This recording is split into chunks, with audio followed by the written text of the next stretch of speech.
we are at time. I've got one question that's come in from Carrie that I can see. What percentage of weddings for 2024 should we have achieved by now? So I would say, and don't want to panic anyone, but I'd highly encourage you to have booked 90% of your 2024 wedding. If anything, you should try to be fully booked for the number you'd want to hit by now. The vast majority have moved through, and then you'd really want to fill up any of those last gaps. Maybe you've had a cancellation or two, which can always happen, and then race in and try and fill those in the first few weeks of January. Alex at Nutfield, so please reshare the slide with the percentage of couples of each generation. We can reshare that. If my memory serves me right, 16% are Gen Z, 16% are Gen Z, 73% are millennials, and the difference between the two, 11% is Gen X. So that's where Gen X is people born before 1980, millennials are born before 1995, really, and Gen Z are born beyond that. I've got a few more questions. Do drop off if I know we're running over, but I'll keep going. I can see one from Cultural Hall. Do you think the wedding industry will continue to grow, in brackets, venues? Do I think, the way I'm reading that, do I think the number of wedding venues is going to grow in the industry? I think the total industry is definitely growing. We've seen it grow 16% in the last year. So that spend, people are aspirational, they want to get married. We see that number of marriages continues, is very steady, and spend increases because couples are getting older and it's an experience economy. The couples of today, especially Gen Z, I find it more important to spend money on experiences than products. That's why you've seen the rise of Deliveroo and Uber and Airbnb and travel and things like that is much more important than previous generations who are spending more money on physical products like they were now. It's an experience economy. So I'd be confident the wedding industry is definitely growing. On the number of wedding venues, I think that number is increasing. What we're seeing is more people entering the market, especially with the economic climate being tough. What happens is corporate events slow down, because that's one of the first things corporate businesses stop doing when the climate's tough. See people cancelling their Christmas parties and things like that. And that's where businesses need to go and seek other business. That's where wedding business is one of the most resilient industries of all industries. People always get engaged. People have this aspirational life goal and life stage, and that means they're going to have a wedding. So we see more entrants. We've been seeing that recently with more corporate venues looking for how to find wedding business. So I think it will be competitive, but that's where finding these things of showing uniqueness, showing personality, embracing video, showing off your personality, not just being a faceless business, being faceful, if that's a word, getting your personality across. That's what couples are looking for. It's a relationship. It's unlike any other business transaction. Which is like, yeah, I want to buy something. I don't need to know who's behind it. You're buying your wedding. Basically, all that matters is who's behind it, and are you going to deliver this amazing sensory experience that is going to be one of the best memories of my life. Emma Murray Jones, I can see your hand up, but I can't actually see your. Oh wait, I see a couple more questions. Do hang around. I'll keep going, but do drop off. Do you advise giving couples a gift when they book their wedding with us? That's from the old Hall Ely. I'd highly encourage that. Any chance to show a bit of care and attention will go down incredibly well. Look for magic moments. We've spoken about it before. Send them something that they will grin and go, oh, I'm so excited I chose the old Hall in Ely. It doesn't need to be expensive. It just needs to be something caring and thoughtful. Are those dates, Noemi's asked, are those dates based on the UK market? Those dates are based on the UK market for when they're most popular for September. I don't know if we split the data out for international markets, but I can definitely look at that. Do you think these trends are similar in Ireland from Abercastle? I'd highly expect them to be very similar. I'd possibly expect cities of the UK to be a bit ahead of maybe more rural areas. So London is probably a little bit further ahead on embrace it. It sort of take stuff from American traditions a bit earlier than some other parts. But these are definitely sort of trends that are pervasive and would definitely, I would be highly confident they're very applicable to Ireland. What about the barn in Pengelly? What about in-house catering versus external catering? Any move in the trend of what is preferred? So my gut, and we can look through that data, from that data would be the trend isn't whether it's in-house or external, it's whether it's flexible or not.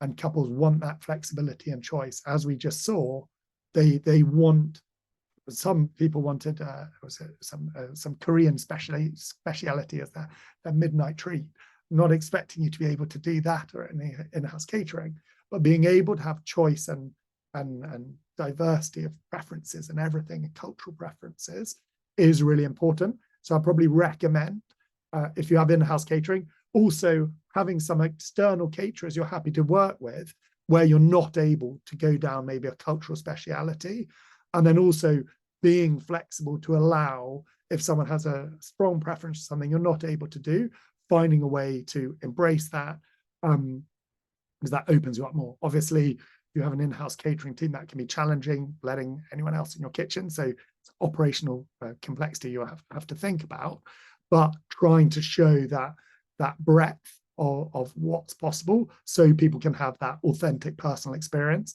and not feel, oh, well, I have to have this cookie cutter, because they immediately feel caged and want to break out. Robert, when will the handout be sent? As I can't wait to get my hands on it. Review just submitted. Robert, we will make sure we send it to you first. Thank you so much.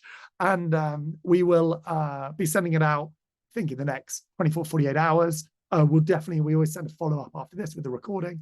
So I think you'll be with that, but I'll check. But as you can see, it's sort of ready to go. We'll be doing some final more tweaks. Carrie said, same question about Ireland. I wasn't able to, sorry. Carrie said, what about the same question for 2025? I don't know what question that is, so do retype it and I'll try and cover it. Photographers have had this is from Stephanie Mark. Photographers have had a slow 2020. Photographers have had a slow 2023 years for booking in 2024. Should I be worried if I'm only at 50% capacity for 2024? So I would be a little apprehensive about that, and just make sure you are ready for engagement season. Because what actually happens in engagement season is all the couples who are getting married in 2024 who haven't got organized, they go into like hyperdrive of Christmas time. Suddenly they go, oh my goodness, I'm actually getting married this year as it goes into the new year, not next year, and they can forget about it. It suddenly feels very real. We've got to get organized. And we see this huge spike of engagement of already engaged couples, but who are getting married in 6 months' time. So that's your chance to grab any of those couples in 2024 who haven't booked their photography yet. But I'd say definitely sort of get your skates on and prioritize that. You wouldn't want to be sitting in March or April at 50%, because I would already think the sort of horse is bolted, to be honest. And you'd have to be focusing on 2025. So I'd focus on that first quarter, the first 3 months of next year, as being really important. Do you, Oak Tree, do you think, I'll still keep going fast, do you think venues who offer different catering options will be more popular? I do think so, that the more, everyone likes choice, and Gen Z likes choice more than anyone. So I think being able to offer choice is really important, but you've got to be able to cope with that as a business. So working out how to balance that. And there's always a paradox of choice. Too much choice can be unhelpful. Couples want guidance, but saying we have great caterers that specialize in this and that, and we also have a wonderful team ourselves, is possibly a better answer than no, we can't do anything like that, we only do this. Like, that will undoubtedly put some couples off.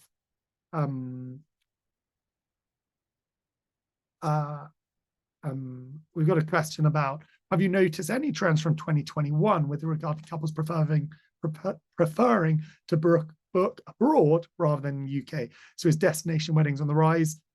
We haven't seen a notable increase. We can go and have a look at that. What we see is a third of couples actually consider getting married abroad, but some of the logistics mean, their grandparents aren't going to travel, and some of the timings and things like that. But we do see globally a trend of destination weddings becoming more and more popular. That can also be very popular for the UK. And we're a great place for beautiful weddings, where the white dress came from the UK. That's Queen Victoria. We have the most beautiful buildings in the world. We host the 3 biggest events in history: Princess Diana and Charles's wedding, William and Kate, Harry and Meghan. Those were the 3 most watched events in history. So we are in a very strong position for growing the destination wedding audience of couples coming in to the UK.